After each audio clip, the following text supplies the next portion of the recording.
Hello and welcome back, adventurers. This is Captain TTRPG, and today we're talking about Pathfinder 2nd Edition. Welcome back. So yes, this is two different types of creatures I'm talking about today. I said spirits, but technically it's spirits and undead. But I felt that they were thematically similar enough to each other that whatever, I'm going to throw them together. And also there's one in here that's an undead that already existed before, but I wanted to talk about anyway. So we have 5 new spirits, 1 new undead, and 1 existing undead that I just think is too cool to not talk about. I will look at them in level order, spirits first, and then jump into the undead. And I'll always talk about what makes them unique, the special abilities they have, and we won't be looking at stat blocks just like we've been doing. In this case, the spirits actually fall into 2 different families. We got the Azura and the Kami. Now there's only 1 Kami, most of it's Azura, but still, that's good. Azura here to destroy the flawed creatures of the multiverse. Yay! And that'll kick us off with the Shokasura, which is level 1. It has shape change, so for 1 action, it can change into any humanoid form. It keeps its stats and abilities, although it might lose its thorn attack, because it probably can't thorn attack in human form, but it's, claws it can keep. It has grieving venom, which is tied to its thorn attack, so just keep that in mind. You do want the thorn attack available to attack your players with. This is a will save poison. Right? A lot of poisons aren't about will saves, but this one is. At stage 1, this is just 1d4 poison plus enfeebled 1, which already the enfeebled 1 can definitely hurt, especially your melee players. But at stage 3, it's 1d4 poison, slowed 1, and no reactions, which is very painful. So it's definitely not something you want to linger. At low levels, this could really be painful for a player that doesn't know how to deal with having less actions. It does have spellcasting, and in particular, it's got spells like Stupefy and Charm, which for a level 1 creature is kind of brutal that it's got 2nd level spells. This can easily shut down low level players.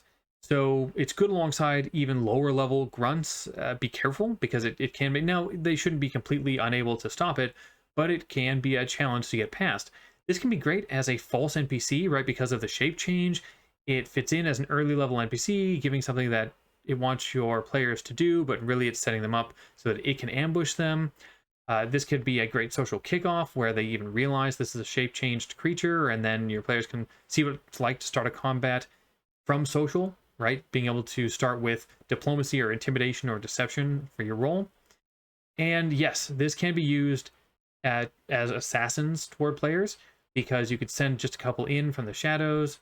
I say from the shadows, really I mean probably from humanoid form, and they start by just kicking off with some sort of thorn attack against couple of players, they have to deal with the poison right away, can really start combat in bad terms for your players.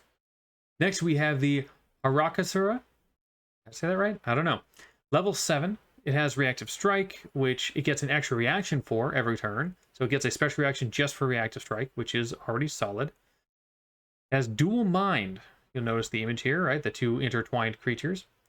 This is a reaction, and if it failed to save against a mental effect, then it makes one of the minds take the hit, changing to a success, but becoming clumsy 2 and having a minus 10-foot speed penalty until the end of its next turn. You also can't use this reaction or reactive strike or dance of destruction, which we'll talk about in a second, until this ends. So yes, it can turn a failure into a success, which it might be worth it against a mental effect, because they are usually very brutal, but it's going to take some pretty bad penalties anyway. Then you've got Dance of Destruction. This is 1 action. Your last action had to have been a successful strike, and then it can stride 10 feet and strike again. So this just allows you to jump between your player characters and make multiple strikes, especially if it wants to get over one that it couldn't get to before, but is maybe a little bit more dangerous to it. Then it has Glorious Visage. This is 1 action. It chooses or changes between holy and unholy, so it's going to have a sanctification here. You'll see this pop up. We're going to talk about it with the other Azura here. All of its attacks and features, they gain this trait. So suddenly every attack you do has either holy or unholy as a trait, and it gains a weakness 5 to the opposite. So if you took the unholy trait, it's going to gain weakness 5 to holy, and if it had unholy before, you change it to holy. Now it's got a weakness to unholy. So this does also affect any sort of weakness and resistance it does have. And finally, we have Wound Thief. This is 1 action. It just touches a creature that's currently got persistent bleed going on, which it can do with its slashing damage. If it has Holy Sanctification, then it will end the bleed and restore 2d6 hit points, making it very interesting to its allies, or we'll get into more of what you can do with it with your players. If it has Unholy, though, it triggers that persistent bleed again, and the Hakazura gains temp HP equal to that damage for 1 round. Duality is really interesting, especially as a quest giver, giving 2 different ways to succeed at the same quest, right? You've got, now granted, when you're fighting the creature, it will just have either holy or unholy, usually going the whole time, and it has to switch between them with an action, but you can kind of play it off as this is 2 sides for the same character, and they still want the same thing accomplished, right? They have the same goal, just they may want different ways for you to accomplish it. So I think there's a lot of interesting things there to give your players a way to get quests that isn't just straightforward. And then it's also great to combo with creatures that cause bleeding. If you go deep into that, exploiting the bleed can be really, really painful, because just being able to instantly trigger persistent bleed, especially if it's a lot of persistent bleed, can be way more damage than having to roll anything. It's just a straight touch bleed. Next up, we have the Garadasura. This is level 11. This has Encircling Aura. It's a 50-foot aura, which is massive. It has to not move for a round, though, for this to be active. So if it moves, this ends. If it has the Holy trait, then allies get a +1 status bonus to AC and saves. If it has the Unholy trait, which it has by default, by the way, all enemies entering must make a will save or use the next action to move closer to the Garadasura. If it moves, of course, this effect ends. Then it's got Butchering Venom. This is a Fortitude save venom. It has a maximum of 6 rounds. This is 3d6 poison and slowed 1 on stage 1. That's brutal. On stage 3, it is 6d6 poison and paralyzed for an hour. You're just out of the fight. It's one of the worst poisons you can have from a creature that's, I mean, this isn't even that high a level, although it could be the end of the campaign and this could be really brutal, but that's paralyzed for an hour is rough. You're going to need somebody to get rid of this poison. Like the Arachasura, this has Glorious Visage, only the weakness penalty here is weakness 10 instead of 5, but the same idea of being able to swap between holy and unholy. It has Slither. This is 1 action, and you move up to half speed with the creature, but it can drag any grabbed creature it has with it because it'll be grabbed by its tail. And it has the Constrict and Swallow Whole as well. These are standard actions for creatures, so you can look them up. But the fact that it's got both, and they're both pretty powerful, makes this really scary, given all the different things we've seen it can do. This is going to be a strong enforcer if you want to use it that way. It could be better going around just poisoning creatures on the battlefield because its poison is so brutal, or just grabbing one creature and dragging it around while it's doing its other things. There's also something interesting to do here where you can wrong foot the team about it, assuming it'll be a Medusa, and then they'll face this, which is an entirely different challenge than a Medusa. So that's kind of fun, right? The clues all aim toward this creature with this tail, and it's taking other creatures. And anyway, definitely a different take on that sort of thing. This is also a powerful enemy, so be careful with it because it could easily be too powerful for your players to deal with, especially with its paralysis. The one other thing it can be is it can be great as a central enemy with either minions or even equal level creatures, but this one's kind of hanging in the back, not moving for a while, kind of sitting there doing other things from a distance, keeping up an aura, boosting its allies with that +1 AC, which is no joke and can take powerful creatures above powerful against your players. So it can fit in that way where they almost want to come at this, but coming after this is very scary because it's also extremely powerful in melee.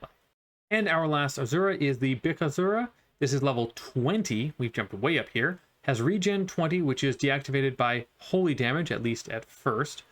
It has Inescapable Aura, which is a 30-foot aura. No creatures can teleport in or out of this aura. If you try to teleport into it, you stop at the edge. If you try to teleport out, you simply fail. It has Reactive Strike and gets 5 extra reactive strikes per turn. It can strike everybody who's trying to leave. It has Blade Storm. This is 2 actions, and it has to be holding 6 Spirit Blades. I know they don't show up in the image. I had a really hard time with this image. Believe it, yes, it holds 6 Spirit Blades in its 6 hands, or at least it can. And then it makes up to 6 strikes against different creatures, though, all at current multiple attack penalty, but only 1 attack per creature. It has Curse of Wisdom. This is tied to its claw attack. At stage 1, remember this is a curse, different than poison, but still, at stage 1, you take 12d6 mental damage and can't use reactions. If it gets to stage 3, you're at 15d6 mental damage and paralyzed for a round. Then it has Direct Spirit Blades. This is 2 actions. It has to have Spirit Blades to do this. It's going to send a blade up to 50 feet away that then strikes a creature. The blade proceeds to follow the creature, but it has to stay within that 50-foot range. So if the creature leaves, then it's going to end this. And it attacks for free each round. Now, this does still use multiple attack penalties, so it's not totally free, but it just means there's a free action once per round, where this is just going to try to strike the creature it's following. Yes, it uses multiple attack penalty, and it disappears if the creature goes more than 50 feet away from you. It also has Glorious Visage, so it's switching between Holy and Unholy, but the weakness here is 15. So if you're able to trigger its weakness, that's great. It has what I think is a very powerful ability in Horrific Glimpse. This is a free action once per round. When using Glorious Visage, so it's got to be switching, it's going to deal 9d6 spirit damage to all creatures in 30 feet. This has whatever trait Glorious Visage has. There is no save. This is a pulse of 9d6 spirit damage if it's willing to use an action every turn to swap between Holy and Unholy, which is crazy. The Spirit Blades, for 1 action, once per hour, it can summon 6 Spirit Blades, so if it sent them all off hunting people down and then they disappeared, great, it can get them all back. These can start in its hands or hovering around it. And yes, they can be dispelled. This is absolutely a top-end boss monster. Now, it's not the most difficult level 20 fight in my mind, except for that constant pulse of damage. That's pretty brutal. But otherwise, a lot of its abilities aren't over the top, and its stats aren't crazy either. This is really going to be extremely powerful if you give it minions, because you're trying to deal with minions blocking your way, but they're within the pulse, and maybe they can't take any damage from the pulse. This is going to be really painful, right, because they're immune to spirit damage. This can easily be the reveal of an NPC stepping in, so you can use it as an ally, so they can hold off creature while the party moves on. That's kind of a fun way to do it. You didn't know it was an Azura this whole time, so that's kind of fun. It can also reveal itself as this was the NPC guiding your adventure until it shakes off the facade and now just wrecks the party.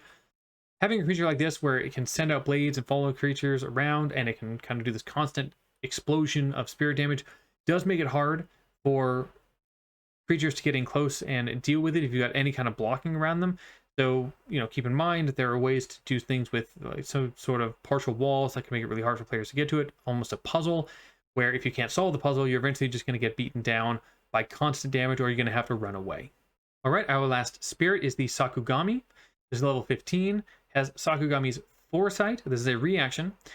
If it was targeted by something harmful or requires a save, so it could be targeted by an attack, for instance, or something that requires a save, whatever, it's going to be able to roll twice and use the best if it's its own, like a save, or it forces the enemy to roll twice and use the worst of the two. So if you try to attack this, it can just give a reaction to make you roll again and take a bad roll.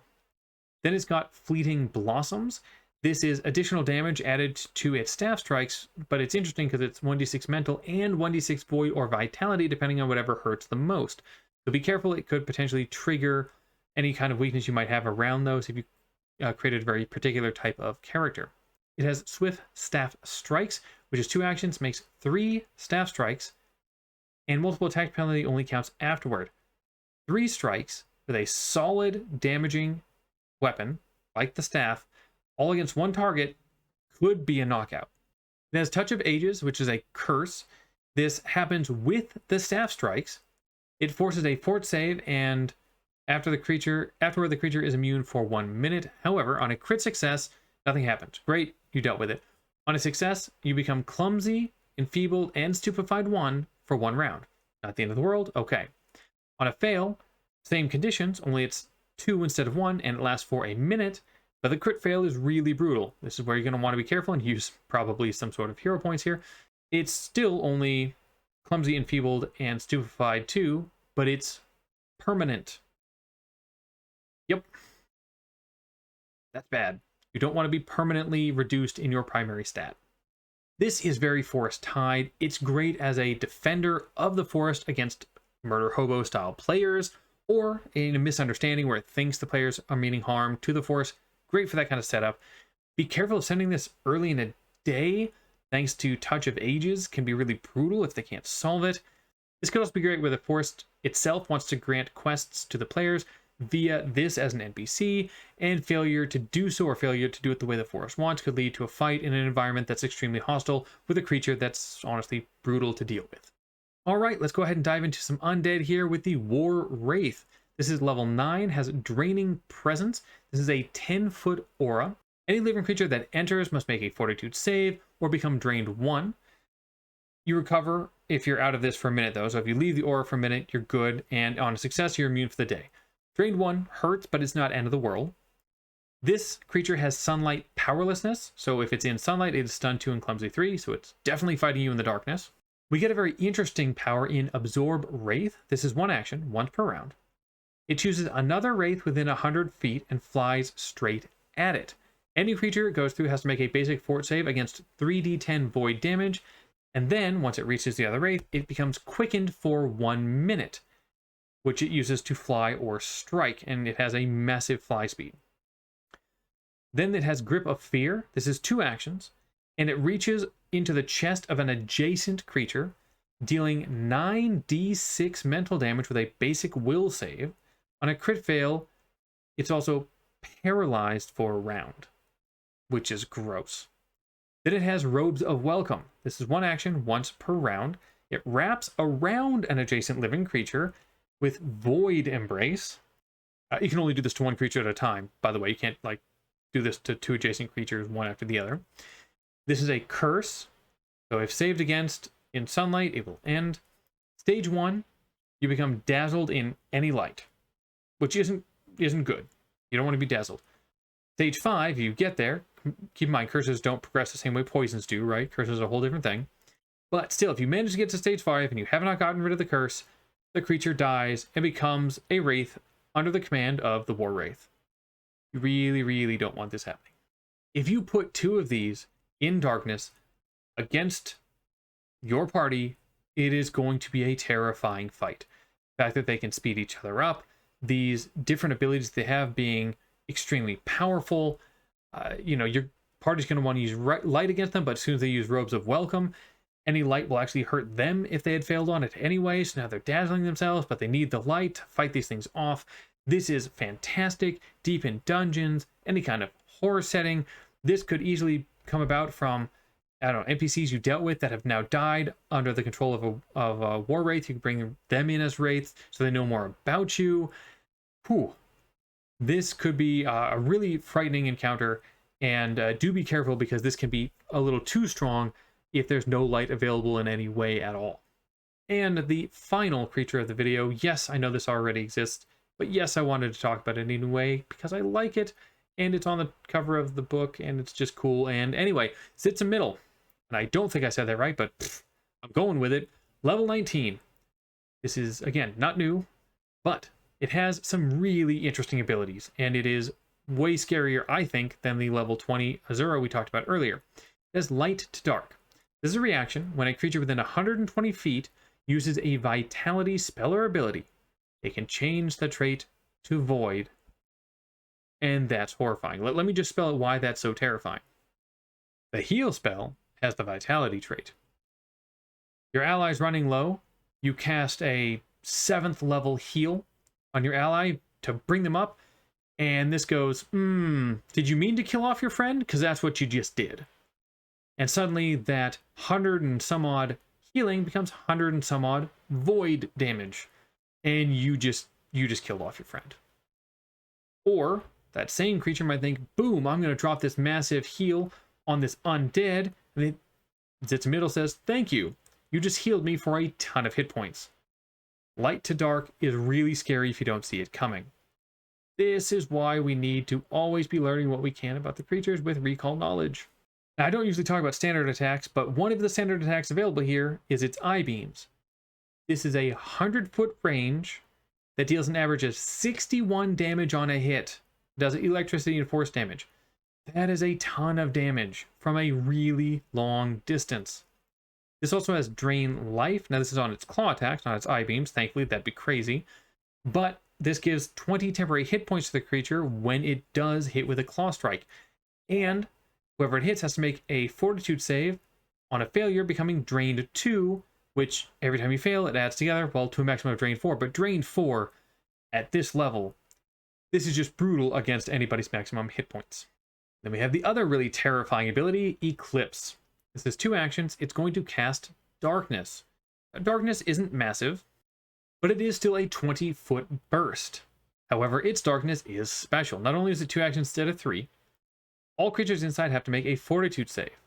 On a crit success, you are still taking damage. It's only 4d8 cold damage, but you're still taking damage, and you're in the darkness. All of which isn't great for you, usually. On a success, the creature's going to take 8d8 cold damage and be slowed 1 for a round. Fail is 16d8 and slowed 1 for a minute. And crit fail is 16d8 and slowed 2 for a minute and doomed 1. Light to dark, like I said, is what I fear the most here for the players. Casting high level heal is something you've been trained to do. If you've got that available, any trait with vitality you're using on your allies, suddenly now you're going to hurt your allies, and this is just a reaction. It can do this every round. This is really terrifying. Can you try to do any vitality things to it, and it's going to turn it to void, and suddenly, boom, it's better off. You have to be really careful what you use against this creature. Then you've got the Eye Beam, which is doing a ton of damage. Again, that range is crazy, 100 feet. Yes, you've got players that might have that kind of range with a gun or something, but nobody wants to shoot gun versus Eye Beam in this kind of constant back and forth. The Eye Beams are probably going to win, especially because of the very high damage here. And then we've got Eclipse. Why is Eclipse scary? Eclipse is scary because it could affect the whole party. Right? Think about your creature, your players versus this creature. If this creature goes first, and based on the stats has a good chance to go first, if it goes first and just starts off with light to dark, hitting your entire party, everybody's in a bad place. You can have a whole party that is slowed 1, possibly for a minute, taking a ton of damage right away, and they now have to leave this darkness to figure out what else to do to fight this creature with less actions.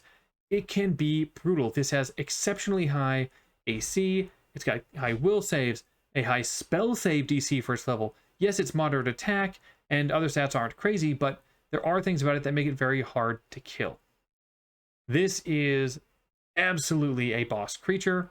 If not, this is like the massive scary guardian before you get to the boss, because it is gargantuan, but this is terrifying.